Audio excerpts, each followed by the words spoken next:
Welcome to Blog Scripts from GospelLifeLearning.com. This is Sherry Peavy, your host, and this is the place where you will find Jesus-focused teachings to help you draw closer to the heart of God. Have you ever thought about how in the Bible we're told to give all our worries and concerns to God? Okay, but have you ever thought, how do I do that? Today, we're going to give you a strategy for that. Life is hectic, isn't it? Not too long ago, I came across a Snoopy comic strip, or actually a Peanuts comic strip, and it said, Charlie Brown and Linus sitting by the fence. And this is what it says. Linus says, "Life is difficult, isn't it, Charlie Brown?" And Charlie Brown says, "Yes, it is."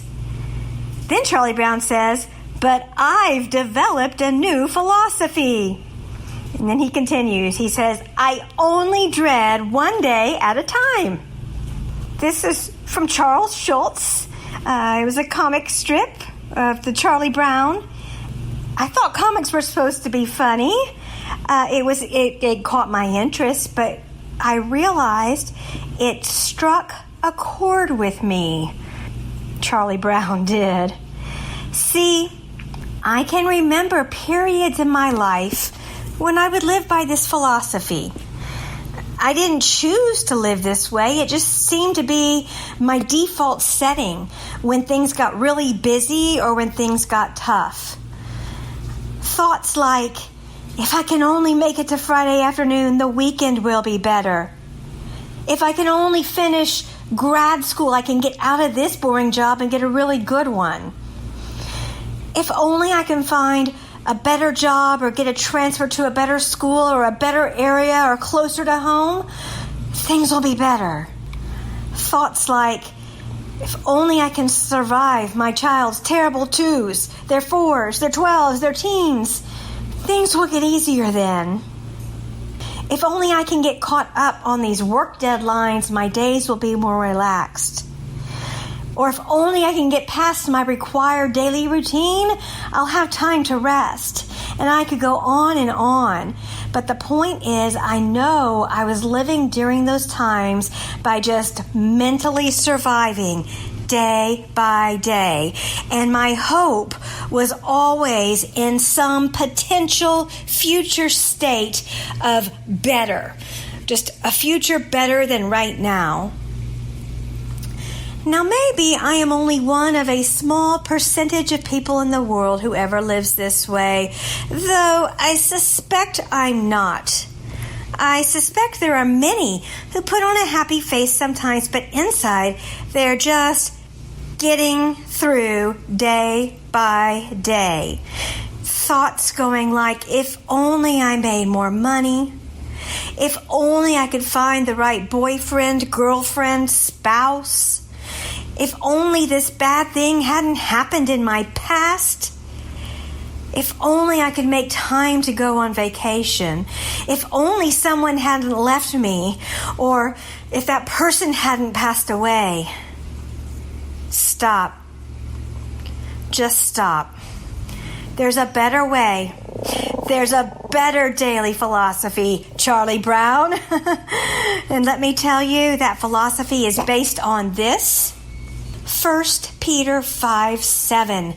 Cast all your anxiety on him because he cares for you.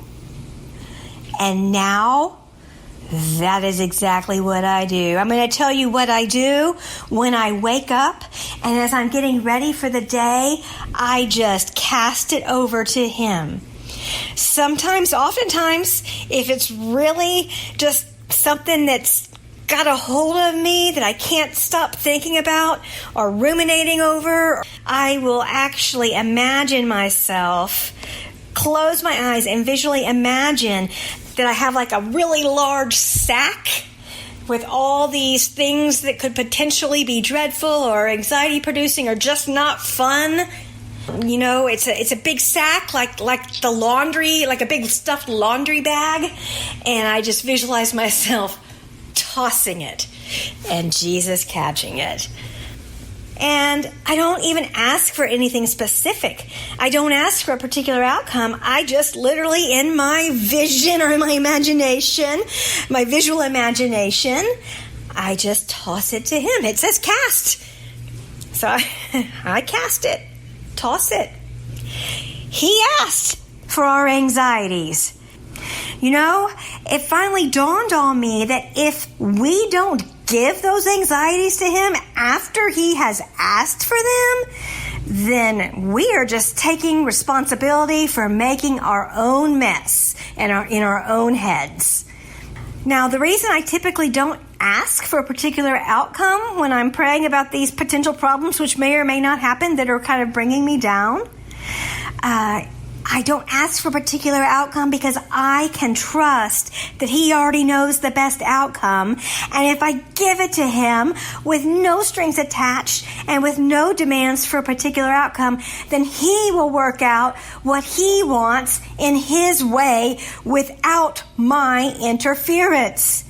And his way is much better than our ways. His way is better than my way.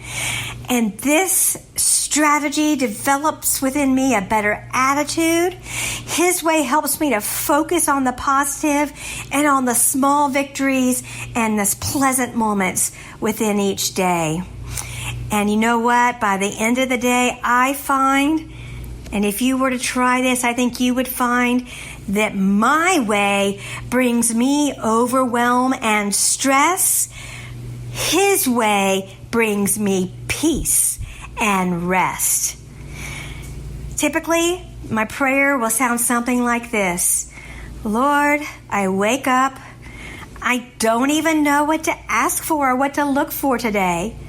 I'm starting to feel stressed about all I have to do, and I'm becoming overwhelmed. So I just give it to you. Go before me and work things out according to what you know is best. I know it may be a tough day, but I am trusting you to get me through and get me through with a right attitude. God is with us in spirit day by day. And when we remember this as often as we can throughout the day, if in the beginning of the day we toss those anxieties, just toss that bag of worries or concerns over to him and practice his presence throughout the day as well, everything changes in perspective. Let me just close with this verse from Psalms 143:8. Let the morning bring me word of your unfailing love, for I have put my trust in you. Show me the way I should go, for to you I entrust my life. If we are in the morning putting our trust in Jesus, giving over our concerns to him, because if we can entrust him with our lives, then surely we can entrust him with our day. Thank you for listening. You may find free and additional resources at gospelLifeLearning.com, including this podcast for re-listening or its transcript for reading. You may also find free downloadable journal and study pages to help you draw closer to God with each teaching episode. You can find Gospel Life Learning on Facebook and Instagram with the username Gospel Life Learning. If you have benefited from this free content, we ask that you consider supporting this ministry by sharing the website or the podcast with your friends. Together, we can offer encouragement and support for many in finding the heart of God for our lives.